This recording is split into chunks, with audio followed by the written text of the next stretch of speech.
Bonjour à tous et bienvenue sur boursicoté.com pour cette nouvelle analyse technique des principaux indices mondiaux avec un indice allemand qui a évolué dans un range relativement étroit, donc globalement ici entre 15 800 et 15 000 et 16 000 un point. Donc on est clairement ici dans une zone d'évolution qui s'est totalement neutralisée. Malgré tout, ce que l'on peut observer, c'est que les cours continuent ici à osciller au-dessus de la moyenne mobile 20 exponentielle.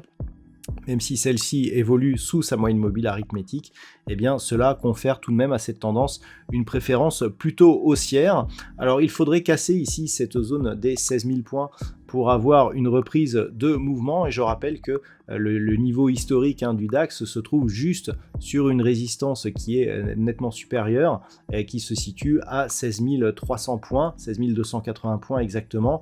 Donc une rupture ici de cette zone mineure ouvrirait la voie à un retour potentiel ici sur cette zone de résistance qui correspond donc à un niveau historique de l'indice allemand.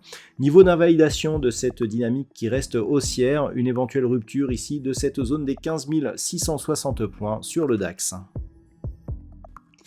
Au niveau de l'Eurostoxx 50, là aussi ça a été relativement neutre, mais dans une dynamique plutôt baissière. On voit bien ici que la moyenne mobile 20 exponentielle qui agit comme support sur l'indice allemand évolue un petit peu comme une résistance sur l'indice européen. On a des contacts répétés sur la bande de Bollinger inférieure. La zone des 4320 points semble désormais agir comme une résistance.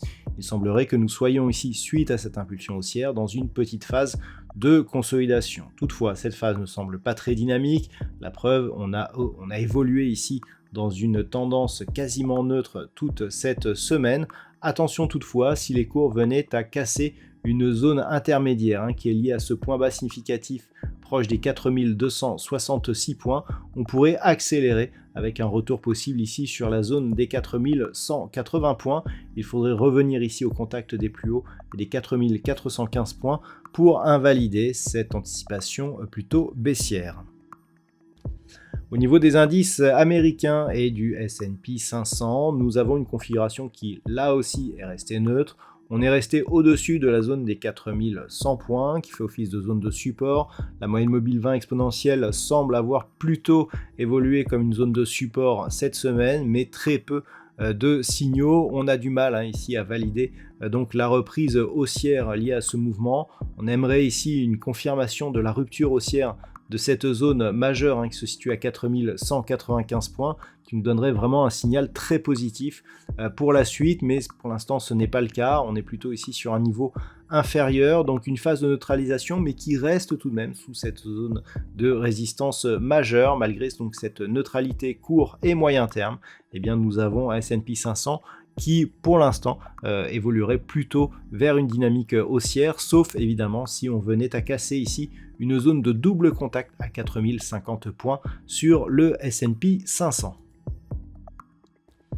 Sur le Nasdaq par contre, la confirmation a eu lieu puisque la rupture ici des 12 890 points a donné lieu à une dynamique qui est redevenue haussière. Alors si on accepte ici ces deux bougies, la zone ici des 12 890 points semble plutôt agir comme une zone de support. On a même repris un petit biais haussier depuis au-dessus de la moyenne mobile 20 exponentielle. On est venu ici marquer des points hauts de tendance très court terme. Globalement, on a ici une dynamique qui sent bien le retournement.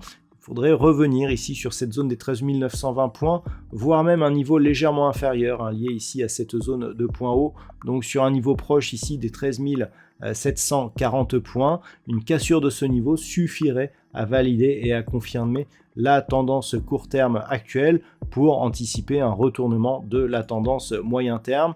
Donc pour l'instant, ça reste encore fragile, mais le Nasdaq reste dans une dynamique haussière actuellement.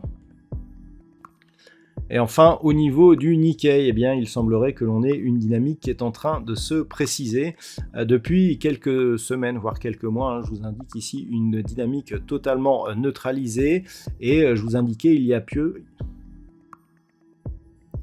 Et je vous indiquais il y a peu eh bien, une zone ici qui pourrait nous permettre de commencer à casser ce range. Alors on avait un niveau légèrement inférieur ici proche des 28 700, 29 000 points sur le Nikkei.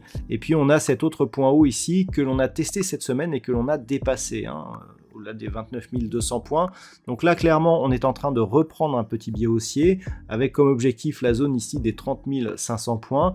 Maintenant, si on revient ici sur une vue un peu plus court terme, ce qui est intéressant, c'est que nous avons bien ici cette dynamique qui évolue au-dessus de la moyenne mobile 20 exponentielle. On est venu marquer ici de nouveaux plus hauts significatifs aujourd'hui même. Et donc, clairement, le fait ici que l'on soit sur cette dynamique avec des indicateurs qui ne sont pas vraiment surachetés, eh bien laisse entrevoir une possible poursuite donc du mouvement haussier en direction des 30 500 points. Donc le Nikkei est peut-être en train de sortir de cette zone de léthargie moyen terme que nous avons donc depuis plusieurs semaines au profit d'une dynamique haussière et d'un retour au-dessus des 30 000 points. Voilà donc ce que l'on peut dire sur l'analyse technique de ces principaux indices mondiaux. Je vous souhaite de passer un très bon week-end. On se retrouve dès la semaine prochaine pour d'autres analyses techniques, toujours sur le site boursicoté.com.